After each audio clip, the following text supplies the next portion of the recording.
Hello, everyone. Dr. Joan Coleman here, and this is the conversation with Dr. Joan and friends. And I'm with my friend in blue with the red lips. I'm Cathy Wdowiak of Heart and Soul Holistic Pilates and Wellness Studio. And of course, my yogas, my second one. I have two now, two yogas. Donna Hutchinson from findingyourownmagic.com. And Gabi. Hi, Gabi Johnson from fitfabandwelltube. Hello, and this is the conversation. You know what? November is National Diabetes Month, okay? And we know sometimes with diabetics, it's too much sugar, stuff's going on in their body. But I want to talk about some sugar alternatives first, to help somebody out. And I want to talk about how we can stop sugar coating things. Donna, how does one sugarcoat something? Sugar in life or in food? In life, in general, Oh, how to stop sugarcoating things. I think we're really getting to the stage where I think we're all just realizing that life is too short and it's better off to just be authentic and honest. So yeah, it's time to just embrace that and just speak your truth. That's the best thing I could say. We sugarcoat things, I guess sometimes because we don't want to hurt people's feelings and, we don't want to make things complicated. Gabi, what's your take on that? Sugarcoating in life, it happens all the time. I think it's like Donna says, it's best to go with your authentic self. However, it's not always easy. So you just sugarcoat things. So like this, you think the problem will go away. Does the problem go away? No. So my thought is, well, if the problem isn't going away, if you sugarcoat it, why not just tell the truth? I mean, it will hurt. You will have hurt feelings.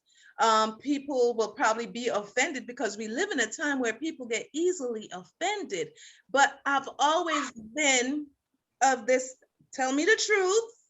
Let me feel it.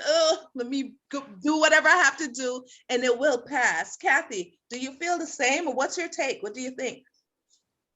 I do feel the same about that. I feel that the truth will set you free, and I go by that a lot. I think that being kind and being truthful, there needs to be that balance of not like sugarcoating it just so someone feels better, but being kind and assertive. That way the problem gets resolved.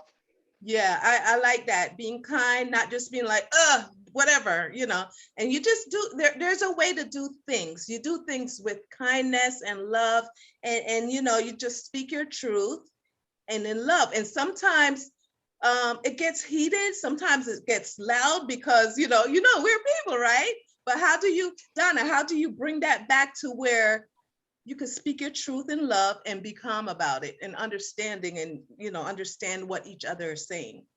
I think as long as you really truly understand people's intentions, both yours and others. I mean, there's certainly things in the world going on right now that I don't agree with, but I can, if I sit with it and let myself process it, I can understand why people feel the way they feel.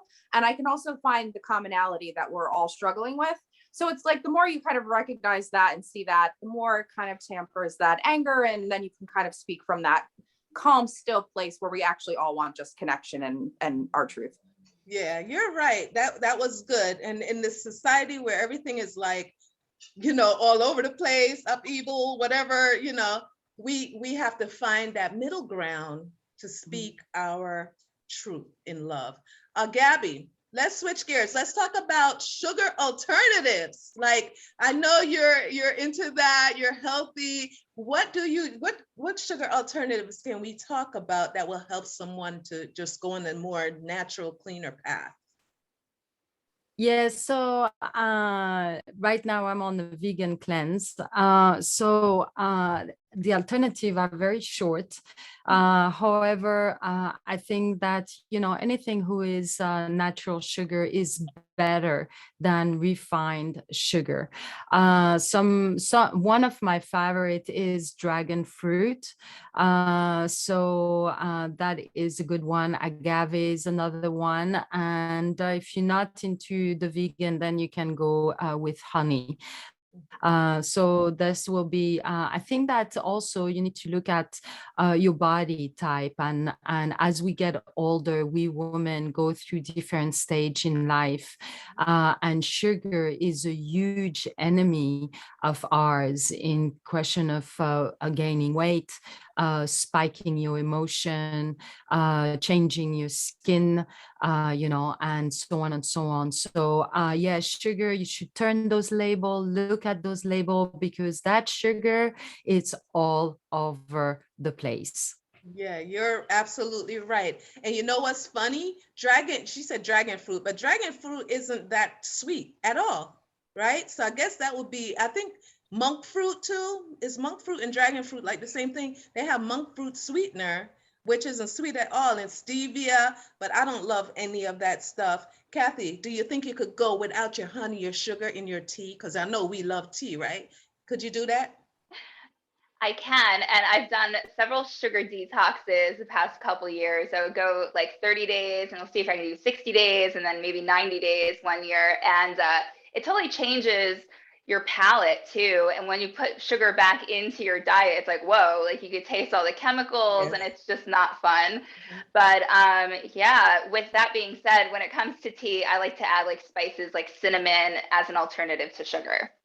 Wow. You know what? I never thought about cinnamon, but I've done the sugar detox where I was never a sugar user. I use honey. I stopped using the honey, and I felt like I dropped some weight, not, from not using honey, but I went back to honey. So I have to do that again. Donna, I want to talk to you, and I know I could feel your pain right now. You have little ones who love the hot cocoa, the hot chocolate, the sugar. How do you cope? How do you deal? I mean, honestly, I've been on a little bit of an intuitive eating journey the last couple of years, because prior to that, it was a lot about the restriction. And since I've allowed myself to have things, and it's a lot in my house, I actually realized I don't really want them, because after I started to allow myself things that I thought were, off limits, I actually was like, I don't think I actually even like this stuff. So I'm very selective about what I like.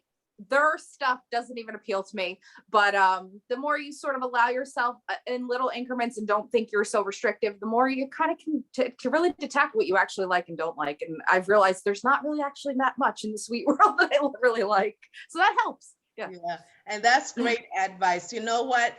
I love everything we said today. Listen, if you can, try a sugar detox. If you can, do like Gabi said, get some monk fruit, some stevia, something all natural and clean. And I love what Donna said. Take your time, enjoy, because if you might find you don't really like it or want it in your diet. So it's okay. Whatever you decide is okay. We just want you to be healthy and know that sugar, like Gabi said, refined sugar isn't so good for you. And I know we say this, that, every year it change, every month it change, but take my word for it, sugar isn't so good for you. And watch the honey also, watch the honey, okay?